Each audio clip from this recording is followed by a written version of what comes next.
and I knew something was wrong. So that was years ago. They just said something. So that was years ago. So the point is, when I woke up swollen, I knew something was wrong. I've never before go to sleep and I wake up swollen like this. So they said, well, they were about to, they just said they were about to correct me. They were about to correct me because they thought I was going to say something else, but I was talking about waking up swollen. So part of what the problem is, and I'm going to do this hopefully without my glasses, but that means I can't read anything. Part of the problem is if they're correcting me about things that they don't know firsthand, that's my point. See, something about their surveillance that makes them think that they're me and that they're getting firsthand information. You're not getting firsthand information if you weren't one of the people involved in whatever you're watching. It's like if I were to hypothetically sit back and start to watch someone, and I'm sitting watching two people interact, I'm still not a firsthand person. So their idea for this was going to turn it into them being not only firsthand involved in my life, but being able to guess what I'm going to say or think. And it's ridiculous. It's stupid. But another big part of that is that you would have to be able to put something around me in order to do it. And what they put around me made me sick and made me swollen. They tried to say, oh, I'm the first person this ever happened to. Then they said, no, I'm not one of the first people who it happened to, because it's been around for a long time. I wasn't. I've only been on Earth for 52 years. So if it has been around for a long time and it wasn't involving me, then I'm not the first person this happened to. The other big point about this is that they said, well, this will help them in future court cases because look how nasty I am. I have such a bad attitude. Are you guys noticing the same thing that I'm noticing in thousands of videos that I've done since 2019? I want to see what they say. There's no one else around. Meaning all the things that they claimed I was doing, when was it done? There's nothing. There's absolutely nothing. I've been documenting this since 2019. And there's nothing. So the lie that I'm committing a crime, where's the crime? The lie that I'm doing this and I'm doing that, where? When did it happen? So they're upset because they didn't have the same childhood I had. There it is. You get it? There's their crime. Their crime is that they're not just liars, but they did all this to set me up. And when it failed repeatedly, they decide they're going to this to me, destroy everything about me.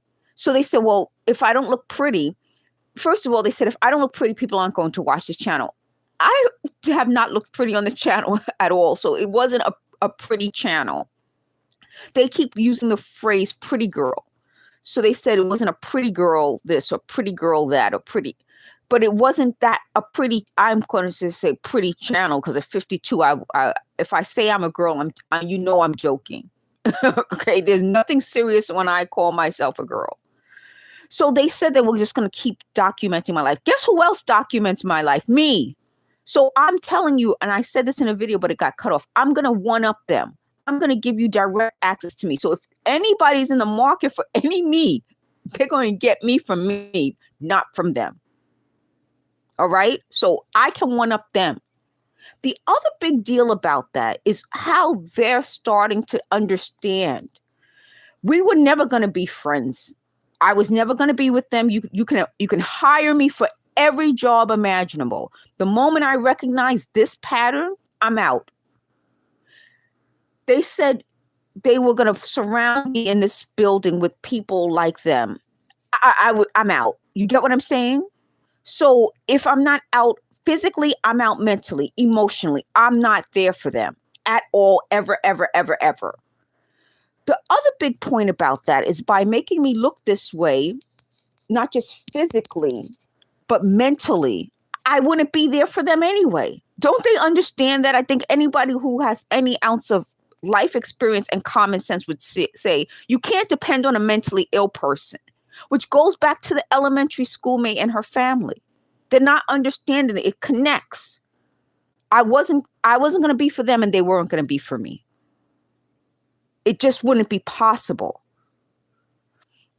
So if I have mental problems and I'm difficult and I'm not, then I couldn't be with people who have mental problems and are difficult. We wouldn't be there for each other. And that's a big, big point to make. The last big point about that is that you can't expect me to give you something I don't have to give. So they said, well, why can't I walk down the street and if someone asks me for $1, hand them $1? First of all, usually I don't have $1. Secondly, I don't have to do that. Giving isn't mandatory. The biggest point about that, it's not safe. I'm in the Bronx. They act like I'm some, like, you know, when they tried to do this, they tried to make it seem like I'm some rich girl. I'm in the Bronx. I work. So they said, well, if a man asks you for something, why wouldn't you just give it to him? Do you want me to? Yeah, well, I'm going to answer the question. Do you want me to get killed? That's the whole point. This is not supposed to be a fantasy world that they were creating. This is supposed to be reality. In reality, you don't have to give. Let me tell you something. I like to talk about the old ways and how we grew up. And when I was growing up, they would tell you, never give what you can't afford to give. And they didn't mean that just financially. They meant that in every way possible. If you can't emotionally, religiously, mentally, physically afford to give something, don't give it. Because that isn't charity. They don't understand being a good person isn't giving what you can't afford to give. That isn't a good person. That's what they are. That's someone who's doing something just, oh, I'm doing it because I want to look good. No, don't worry about how you look. Trust me. You're not going to look good if you can't afford to give something that you've given. And then later on well, I shouldn't have given that. No, don't give it. Or worse, what all of the people involved are trying to do to me. They're trying to make it look like they gave me something and now years later they want something back from it. Don't give it then. You couldn't afford to give it. The last point I want to make about this whole idea of them asking for something, it goes back to a psychological operation where if you do something for somebody, they say you kind of start to like that person because that person asked you for something. Growing up in the Bronx and just in general, if someone's on the street asking you for money, especially if it's a big man, don't give the money. It's a setup. And it might not be an immediate setup where he might not hurt you immediately, but it sets you up in the future. But also, here's the issue.